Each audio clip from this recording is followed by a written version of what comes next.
Welcome, man. Welcome back to the channel, guys. Real quick. Yes, today I'm headed to school, guys. I had to pull over and get something out of the trunk, so I figured I'd fire up the camera, man. We're going to talk. I got an hour-long drive, guys. Let's get it. I didn't get to answer none of these questions yesterday on that aluminum pan, that repair I did on the oil pan. Let me jump on some of these, guys. Jake Mason, aluminum with threads for an oil drain. That's the issue. Thanks, JT. Aluminum with threads. Jake, I can only assume you're questioning why the pan is aluminum in the first place. Guys, the new age cars, I don't know how old you are, Jake, or anything like that, but everything on the new cars being in production now would tend to have lots of aluminum parts. Hell, from under the hood to the rear of the engine. The reason being, guys, I'm sure you guys know this, but weight is a real big factor for car builders nowadays. Okay, they trying to keep this car as light as possible. I don't know if the government passing out awards for whoever can build the lightest car, but it seems like that is their sole purpose in life, to get this car as light as possible. Okay, so aluminum oil pan is it's really nothing new. That part been out. What's shocking is everything else that's becoming aluminum.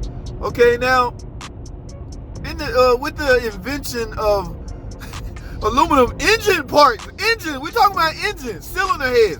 I think car makers started off with aluminum cylinder heads. They experimented with that a little bit. How would the aluminum cylinder head hold up? Turned out they held up fine, okay? Until the customers started running the cars hot, or something happened and caused their car to overheat, and the slightest overheating resulted in worn aluminum parts or damaged aluminum parts. Rightfully so, okay? Anything aluminum that gets hot will likely retract or expand, and it will never be the same because it's swelling up and trying to come back down. So I was shocked. I was around doing that. You know, I was around in the era where the whole engine was cast iron, steel, whatever, just a big old heavy piece of machinery. Those days are long gone, guys. They are trying to make this vehicle as light as possible, okay? Not only do we have aluminum cylinder heads now, we have aluminum blocks, guys. Blocks! Why, car makers? Why? I know why.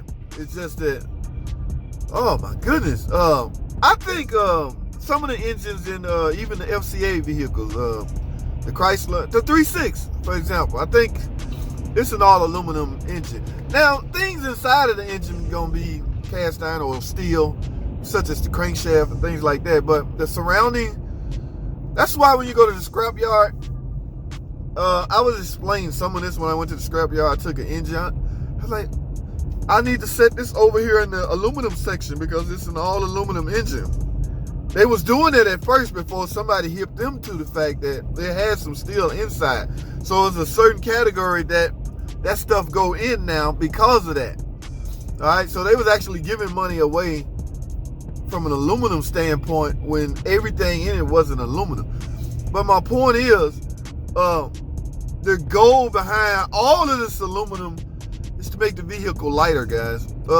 Man, I'm talking, they looking to cut shortcut corners every which way they can find, guys. Now they are attacking, get this, the spare tire, right? The spare tire, in order to save another 5-10 pounds. I know, I got an idea. Let's get rid of the spare tire. What? Yes, we want this vehicle 10 pounds lighter. How much is a spare tire? How much does a spare tire weigh? No more than 5-10 pounds, right? Depending on how huge it is, of course. But yeah, man, they want to, they don't like that. They found another way to save another 5-10 pounds. So they went to spare tire. I'm gonna say this about spare tires. If y'all riding around with no spare tires, or you have your significant others riding around with no spare tire, y'all, that ain't cool, man. That is not cool. I'm in my 2017 Cherokee. We bought this brand new. Okay, my wife drive this. All right, brand smacking new. I didn't know. My wife don't know the check. And the crooked salesman, he wasn't really a crook, but the salesman that sold us didn't explain that. She just happy to have a new car. I guess coming out of a PT Cruiser, you would be happy. So nobody seen the check. I went actually chose the car. Okay, I just let her went through the motion of going to the dealership. It's an experience, guys. Go to the dealership, test drive with the salesman. And he go, how do you like it? She on the driver's side, I love it. Simply because, again, keep in mind, we're coming from a PT Cruiser to this. So that's a major upgrade.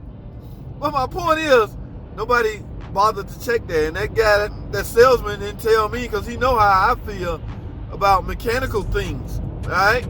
I get home, bam, no spare tire. That's the first thing I look. Man, don't come handing me no 1-800 card telling me if you have a flat or blowout. Because I think it's got a pump. I don't even think this one got a pump. I don't know. But it has a whole complete spare tire. Not a donut, a complete. There's a section in the trunk. How did I get on spare tire? There's a section in the trunk for a complete, full-blown spare tire. And lo and behold, I caught another Cherokee at the body shop that was headed for total. So what do? And the spare tire kit, guys, is like $200-300. So you can get one. So I think the car makers pulled double duty. They saved on weight. Yes, that's their goal. And they was able to cut the price. Not so much cut the price. I don't know what they did with the excess saving of a spare tire. If that spare tire kit, $200, that's $200 they can knock off the final sale of the car. Not sure how that worked. But all I know, nobody in my household riding around with a vehicle with no freaking spare tire. But aluminum is what we're talking about. Aluminum. Yes, the average car, most all cars nowadays will be equipped with an aluminum oil pan. Now, I said this in that video also, guys, that it's hard to predict how that could happen. I mean, sure, overtoking it could happen from that, but I don't know who in their right mind would just keep twisting or turning on an oil drain plug and they see it's tight. I really can't fathom how that happened. So I don't know, continue going in and out. Could that do it with the same oil pan bolt?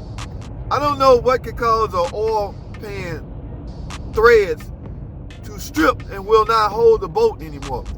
It doesn't matter. I got it fixed. I rechecked that car again. There's no leaks whatsoever. So that is a permanent fix. I'm not taking oil pans off, replacing oil. If I don't have to, unless the oil pan damaged. But if I don't have to, that is no fun job, guys.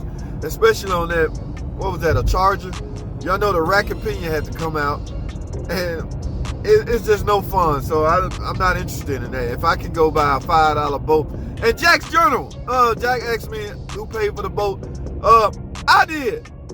Until I got back and I added it. They subletted it. You know, I gave them the receipt. They added. The bolt was $5, but when our parts department got through adding their markup, bolt probably was $50. I don't know, but yeah, you know how our business operates. They got to do a markup. I had to personally go because I couldn't explain what I need until I saw it. Okay, so yes, they could have made a phone call and said, bring me a bolt or whatever, but I needed to physically see it, and the place was right up the street, so I went up there and handled it. Well, we got to take care of, guys. That's it. That car is done.